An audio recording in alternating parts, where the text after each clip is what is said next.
제가 두 가지 질문을 던져 볼게요.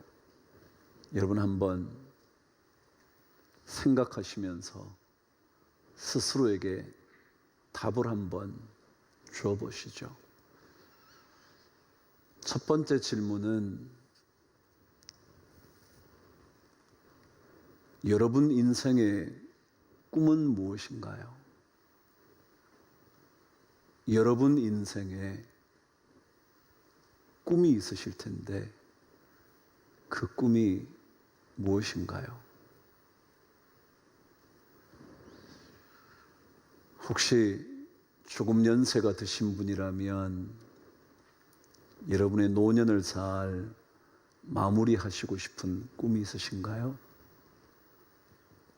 그래도 자식들에게 짐이 되지 않기 위하여 건강한 몸 가지고 있다, 주님 부르시면 가야지, 그런 꿈이 있나요? 아니라면 여러분 자식들에게 무언가를 남겨주시고 싶은 그런 꿈이 있으신가요? 저 자식에게는 이것 하나는 주어야 될 텐데, 저 자녀에게는 이것 준비해 주면 어떨까, 그런 꿈이 있으신가요? 중년의 인생을 사시는 분이라면 곧 닥쳐올 노년의 삶을 어떻게 준비해 두면 좋을까? 어떻게 지금의 삶을 최선을 다해 살면 우리의 노년의 인생이 조금은 더 행복해질 수 있을까? 그런 꿈이 있으신가요? 아니라면 어느새 장성한 자식을 보면서 그 자식의 직장을 이렇게 해주었으면, 그런 꿈들이 있으신가요? 우리 젊은 분이라면 인생의 중대한 결혼이라는 문제나 평생 일할 직장의 문제, 그것이 꿈으로 남아 있으신가요? 어떤 인생을 살든지 꿈 없이 사는 인생이 어디 있겠습니까? 다 꿈을 가진 인생을 살 겁니다. 근데 제가 두 번째 질문을 한번 던져볼까요? 여러분은 신앙인으로 사는 동안 어떤 꿈을 가지고 계시나요? 우리는 이 땅의 모든 사람들이 사는 인생만을 살지는 않습니다. 우리는 그 인생의 삶을 뛰어넘어 신앙인의 삶을 삽니다. 그렇다면 신앙인으로 사는 여러분의 꿈은 무엇인가요? 단 한 사람이라도 예수 그리스도에게로 인도함으로 생명의 면류관을 받고 싶은 꿈이 있으신가요? 아니면 한 번이라도 뜨거운 마음으로 성경을 정독해 보고 싶은 꿈이 있으신가요? 아니라면 우리 교인들 중에 어떤 분들이 자녀를 둔 그분들이 그 자녀들 한 자녀 한 자녀에게 남겨주고 싶은 성경 필사가 꿈이신가요? 아니, 신앙인으로 어떤 꿈을 여러분은 갖고 계시나요? 모든 인생이 꿈을 가지듯 신앙인으로 살고 있는 여러분과 저에게 신앙인의 꿈도 있어야 하는 것은 아닐까요?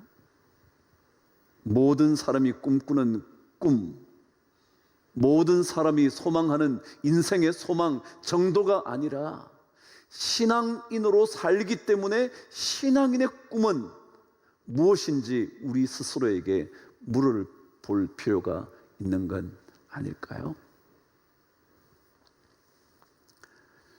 옛 사람들은 이런 얘기를 한 적이 있습니다. 나무는 땅을 떠나서는 살 수가 없다고. 그래서 목토지교라 그랬습니다. 나무와 토양의 사귐, 교제한 말이죠. 연결되어 있단 말이죠. 또 다르게 옛 어른들은 어수지친이라 그랬습니다.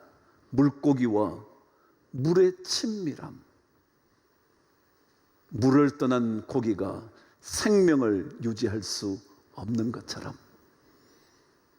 토양 없는 나무가 살아날 수 없는 것처럼, 혹시 신앙인에게도 이것이 없으면 살 수 없을 거라고 생각되는 게 혹시 있으신가요? 만일 우리가 여러분과 저를 신앙인이라고 말한다면, 신앙을 빼놓은 채 그냥 사람이라고 말하기에는 모자람이 있지 않겠냐고요. 그 사람을 어찌 신앙인이라고 그러겠냐고요. 그냥 인생을 사는 사람이 아니라 신앙의 인생을 살기 때문에 신앙인이라 그러지 않겠냐고요. 혹은 여러분과 저를 그리스도인이라고 말한다면, 그리스도를 빼고 난 다음 우리의 인생은 없는 거나 마찬가지 아니겠냐 말이죠. 마치 물고기가 물을 떠나면 생명을 유지할 수 없듯이, 그리스도인은 그리스도를 빼고 나면 살 수 없는 존재이라고 고백하는 것이 맞지 않겠냐 말이죠. 신앙이 뭘까요? 예수 그리스도에 대한 믿음의 고백 아닌가요? 예수 그리스도 그분에 대한 믿음의 고백이요. 버가모 교회에 소개된 예수 그리스도의 모습은 좌우에 날선 검을 가지신 분이라고 기록합니다. 그 말은 믿음을 지키기 위하여 목숨까지도 내어놓을 수 있는 그 사람들을 위하여 싸워주시는 그런 분이라는 의미일 겁니다.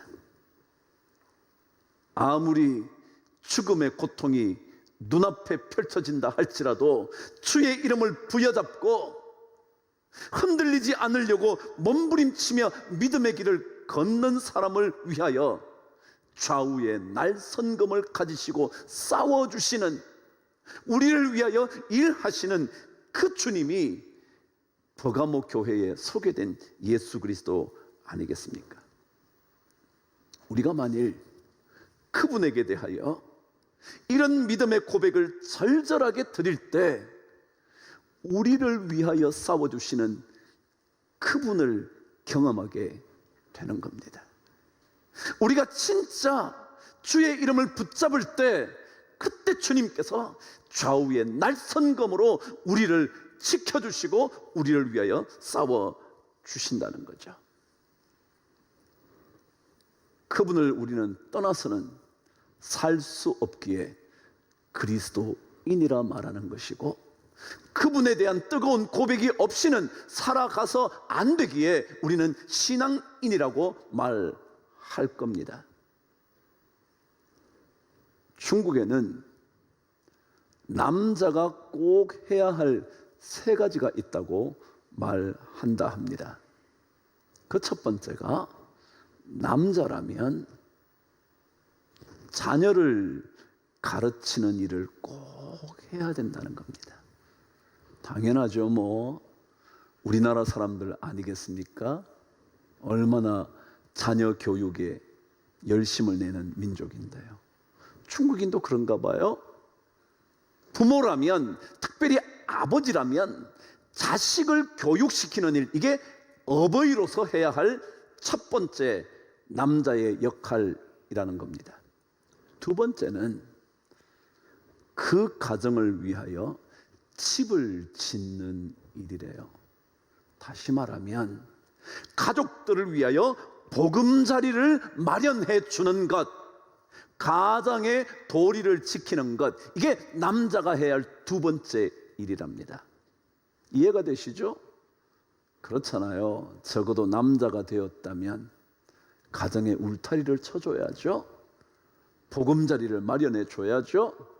요즘으로 말하면 집을 마련하는 것일지 집을 짓는 일일지는 모르지만 그런 가정의 울타리가 되어주는 것, 가장인 남자의 역할이잖아요. 근데 세 번째가 있대요. 그것은 나무를 심는 일이랍니다. 좀 독특하죠? 중국에서 남자가 해야 할 또 다른 한 가지는 나무를 심어야 한다는 겁니다.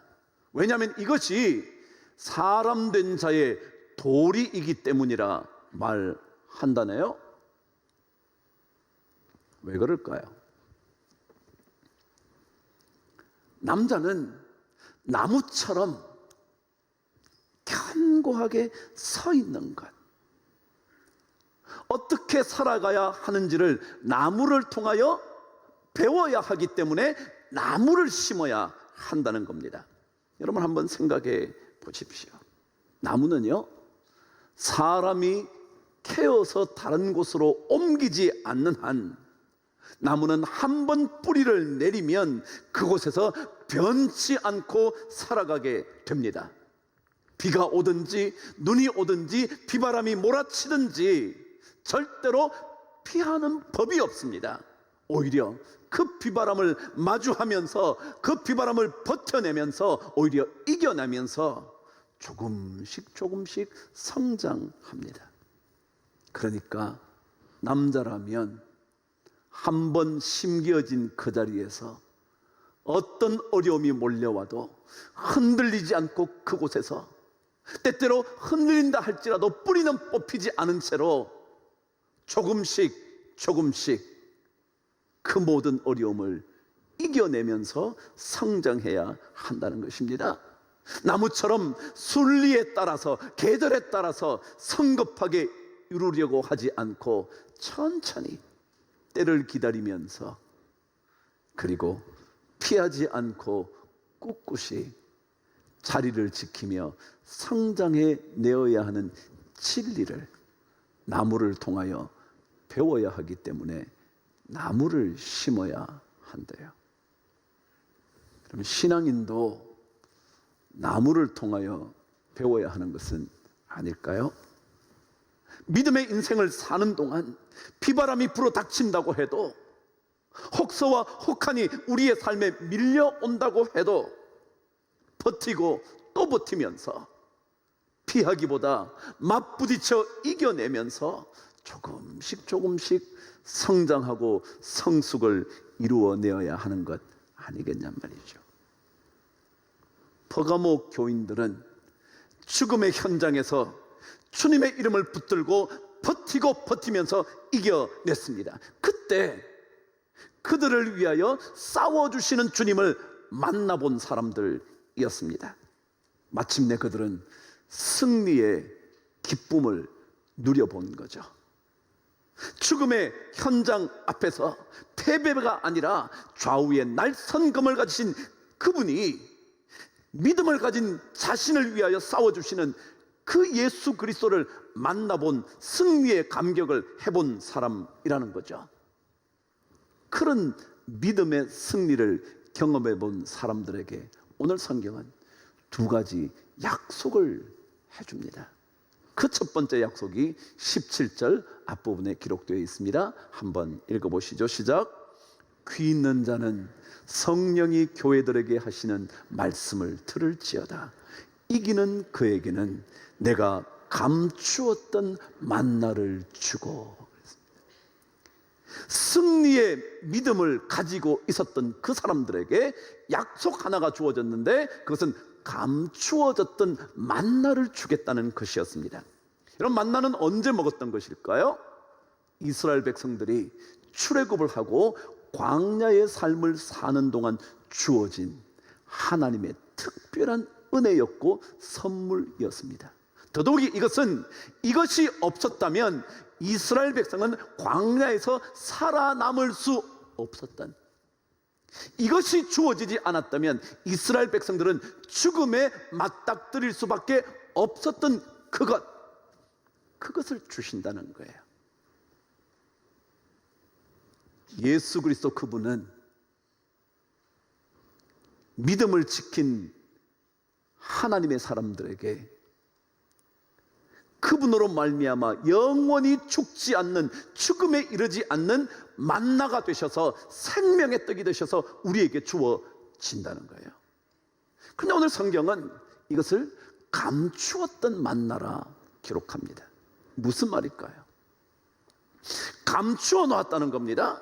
누가 감추셨냐 하면 주님이 감추어 놓은 겁니다. 감추어 놓았기 때문에 어떤 다른 누구도 찾을 수가 없습니다. 그 어느 누구도 발견해낼 수가 없습니다. 찾아낼 수 없으니 누구도 줄 수가 없습니다. 오직 숨겨놓으신 예수 그리스도 그분만이 줄 수 있는 만나가 감추었던 만나입니다. 사도행전 4장 12절은 그래서 이렇게 말하죠. 다른 이로서는 구원을 받을 수 없나니 천하 사람 중에 구원을 받을 만한 다른 이름을 우리에게 주신 일이 없다. 주님이 숨겨놓으셨기 때문에 주님 외에는 어느 누구도 찾아낼 수가 없어서 주님이 주시지 않으면 어느 누구도 줄 수 없는 그 생명을 주님께서, 생명의 떡을 주님께서, 만나를 주님께서 주신다는 거죠. 지난 시간 말씀을 묵상한 대로 발람의 가르침이 구원을 줄 수 있는 것이 아니고요, 발람이 탐심을 품고 돈 때문에 움직여갔던 그 돈의 우상이 그들을 구원할 수 있는 게 아니고요, 예수 그리스도 그분 외에는 구원이 올 수 없다는 이 사실을 우리에게 확인시켜 준다는 거예요. 만일 어느 누구가 찾았다고 말한다면 그것은 가짜입니다. 가짜 예수입니다. 거짓 예수입니다. 어느 누구도 알지 못합니다. 왜냐하면 그것은 감추어진 것이기 때문에 그렇습니다. 믿음의 승리를 경험하면 결코 죽음에 이르지 않는 생명의 양식, 감추어진 그 만나를 먹게 됩니다. 예배는 뭐냐면요, 이 자리에 예배는 뭐냐면요, 그분만이 우리에게 구원을 주실 수 있다는 것을 경험하는 겁니다. 다른 어떤 것을 쫓아가서는 그 어떤 우상들조차도 우리에게 생명을 줄 수 없는, 잠시의 기쁨일지는 몰라도, 잠시의 생명인 것처럼 보일지는 몰라도 영원한 생명의 양식 될 수 없기에 주님께서 그 양식을 공급해 주는 것이 이 예배라는 거예요. 그 예배를 위하여 이 공동체 교회가 필요한 거죠.